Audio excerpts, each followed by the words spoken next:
John chapter 5, verse 10 says, "And so the Jews said to the man who had been healed, 'This is the Sabbath. The law prohibits you from picking up your mat.'" This is the second half of a sentence that starts with a very significant statement that says, "Now, that day was the Sabbath." The day that Jesus has healed this man and told him to roll up his mat was the Sabbath.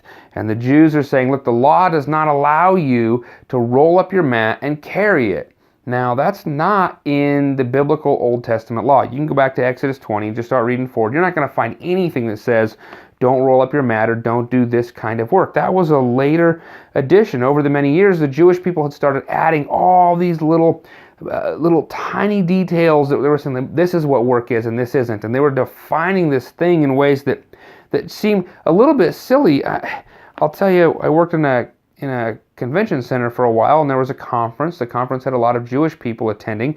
It wasn't Jewish in nature, but the attendees were Jewish, and the planners of the conference were concerned because the conference ran over the weekend, and so the Sabbath had a potential to be a real problem, and so they asked us to rip sections of toilet paper and lay them across the toilet paper dispenser because it was against the Sabbath law to rip paper.